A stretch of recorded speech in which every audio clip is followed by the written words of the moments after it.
Hey guys, this is Tia, and I really wanted to do a quick video showing, my subscribers some of the safety tips and tricks that I would give if you still want to utilize your gel polish. Now, we've all either seen or have read the article regarding the UV lamps and the damage that it can actually cause potentially to the DNA and or skin, thus, creating almost like a precursor for cancer. And although a lot of the studies say that, tests still need to sort of happen for at least, several decades to really see what the true impact could be, I wanted to just give you a couple of options of how you could continue to wear or at least minimize some of the risks affiliated with using a UV lamp. Now, here I'm showing you the sunscreen option that I'm going with, and it is a SPF 70. Now, I have both the lotion and the actual spray, and I'm going to show you how to use both options. In some cases, you can use them together, and if you only have the one, I'll show you how to use that one. Now, one of the things that's very important to remember is that when using the spray, that spray has a little bit of oil in it. And when you spray it, if you do not sort of avoid the actual nail plate or the actual surface area to which you're applying the gel to, it's not going to properly cure. You're going to, it's just the chemical reaction needed to actually cure it will be, sort of disturbed until it won't cure properly. So the two Q-tips that I have on the side there, they're going to aid in my ability to apply the product. Now, again, even when using the Q-tips, you have to be careful that some of the cotton may get stuck either on your skin or on the actual nail itself, and thus you can kind of maybe see that cotton in the future. So you kind of want to make sure that you're, tucking in those flyaways. And also, I like to put my sunscreen on a clear plate or clear top. Now, I'm going to use just some plain plastic gloves that you can get at your local beauty supply store. You can probably get them at Target or Amazon. But what I'm going to do is we're going to create some fingerless gloves. We're going to create some. Sometimes you may not have the time to go and order something off of Amazon. So I'm taking a black glove, and what I'm going to do is grab some scissors, and I'm going to actually start to cut off the tips. And I'm going to customize the glove a little bit so it fits my hand. And I think that that's one of the major tips that I would give is like you want to customize it and, get it just right. You want to have your slits pushed back far enough where it doesn't interfere with like the cuticle area. But in my opinion, you don't want it all the way down like by that knuckle. You kind of want to have it up just a little bit so that you are minimizing the amount of additional skin being exposed. Now see right here how it's still too long. I'm going to go back in and cut that down because it's not to my liking just yet. And what's also cool about this is you can, once you finish with one hand, you can take that glove off and use that same glove on the opposite hand. And now you're just interchanging the two. Now, see that one right there. See, the other one's kind of okay, but the pointer finger was still a little too long for me. And then I believe the pinky finger was also just a smidge too long. So I'm going to cut that down as well. But again, you really want to make sure that you're fitting your hand. Measure. You may have to cut 2 or 3 times, and that's okay. That's why I didn't edit this out. I want you to see the process. Again, the reason that we're doing this, and notice I didn't put any of the sunscreen on yet. I'm just, right now, all I'm doing is just measuring my hand and getting my glove to fit where I need it to fit. Still not there. Still not there. I need to cut just a tad bit more. And you don't want to, the reason that it's taking me a couple of tries to do so is because I'm not trying to cut off too much. Because you can't add back, right? Once you cut it off, it's gone.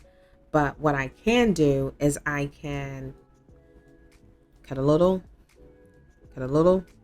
until I get the glove down to my preferred preference. And this is pretty good. You see how there's enough room for my nail plate to be still exposed, but then I've also covered, at least I would say 89% of my hand, if not 90% of my hand is covered.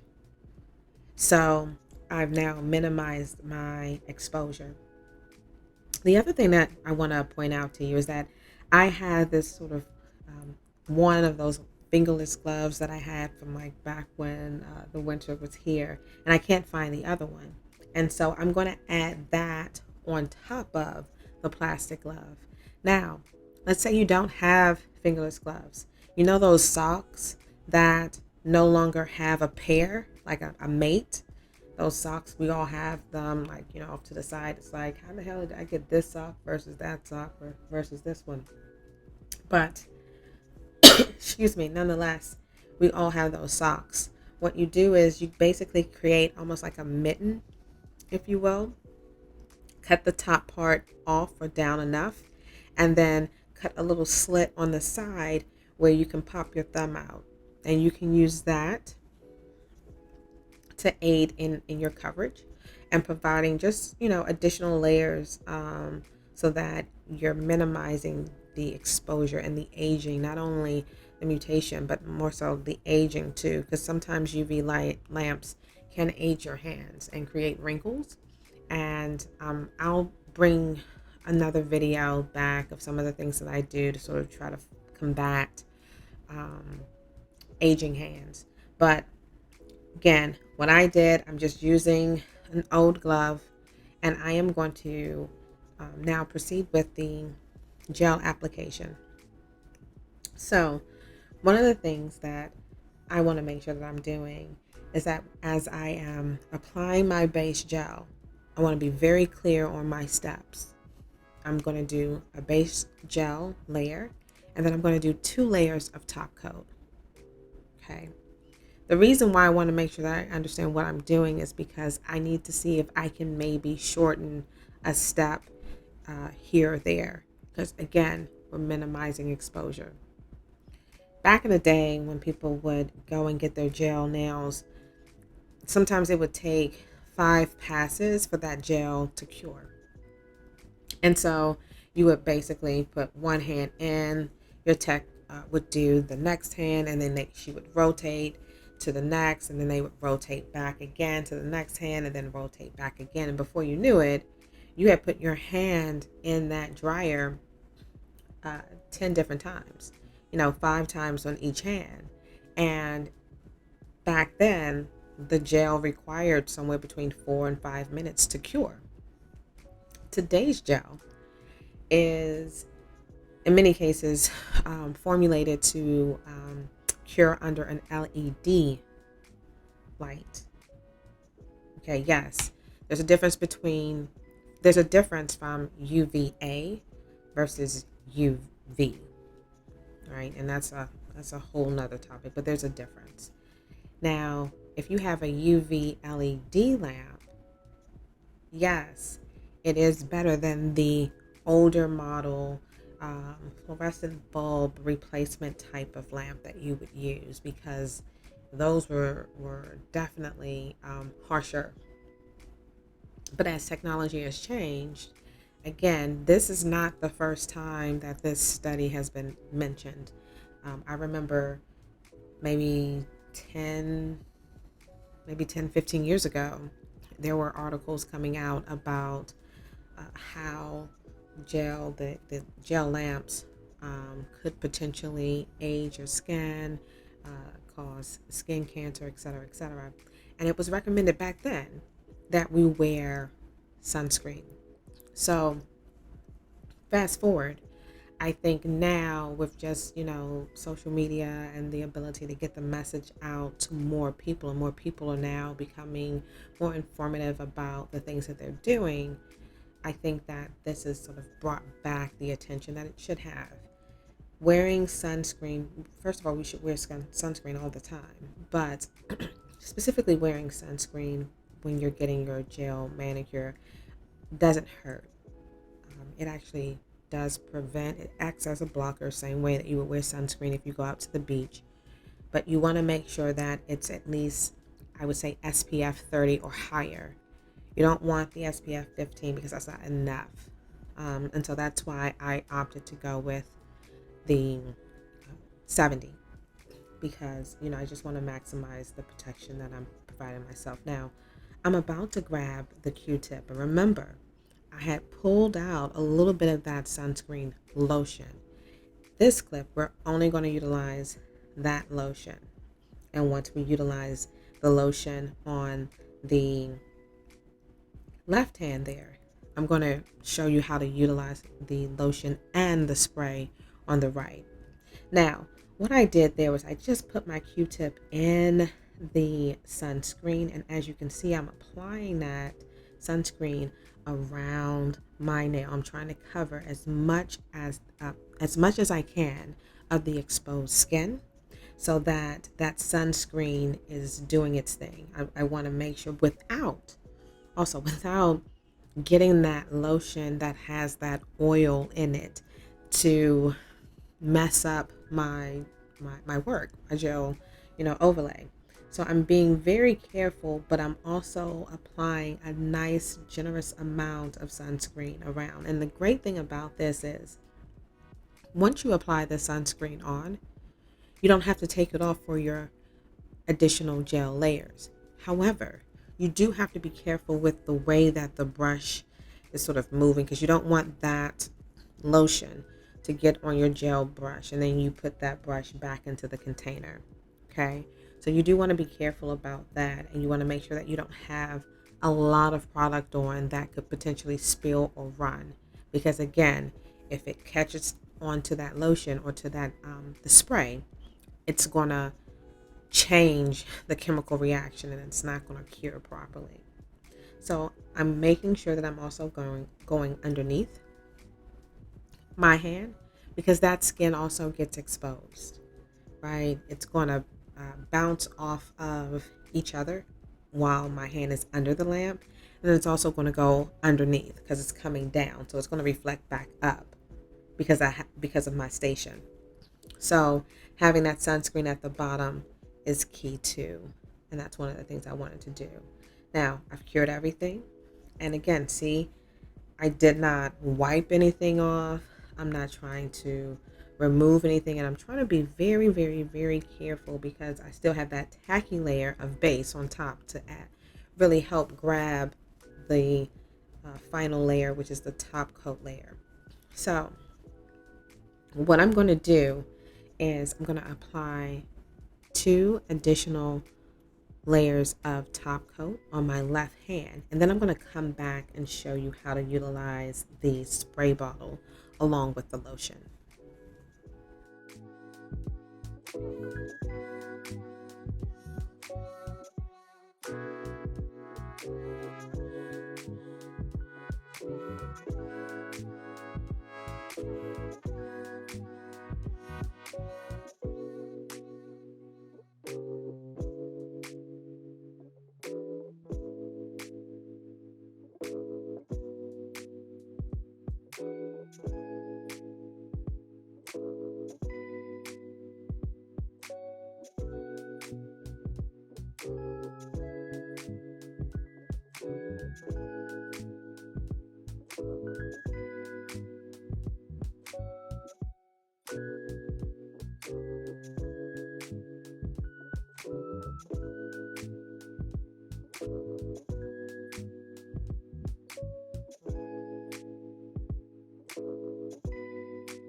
Now let's switch gloves. We've already moved that plastic glove that we cut earlier over now to the right hand. So now I'm going to get the aerosol can of sunscreen. Sorry about that, of sunscreen.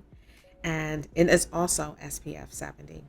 And what I'm going to do is I'm going to use the back of my left hand to help massage that oil in. Now again, this is going directly on the back of my hand and on the inside of my hand. I'm also going to take it up my arm. Any potential area of the skin that could be exposed to the lamp, the UV lamp, the UV lights. I want to make sure I have sunscreen on. And so that's why I'm being very, very, you know, intentful on how I put and where I place the product, because I want to make sure that I'm providing the best protection as possible. And again, I have diehard gel customers who are like, yeah, I'm still going to wear gel because I just love it so much. And I figured that a lot of people would. So I just wanted to make sure that I had a video that could give you a couple of tips, little tricks of like what you can do and how you can minimize your potential exposure. Now, I'm going to grab a lint-free wipe along with some alcohol. And I'm going to make sure that I'm wiping down. I'm going to be really, really pressing on that nail to make sure that I'm removing any potential residue from the previous hand with the sunscreen that could have gotten on the nail. And I know for sure I probably have some oil on from the spray that I just sprayed on to my hand, whether it was, fallout or whatever. I just want to make sure I wipe that down and I get everything clean so that I can now apply my gel. I'm going to apply the gel the same way that I did on the other hand. And then I'm going to add, right before I put my hand under the dryer, under the lamp, I'm going to take the other Q-tip and use the remaining portion of the lotion to apply a thin layer of sunscreen lotion around the base of or the tips of my fingers.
Thank you so much for watching today's video. I hope you learned something.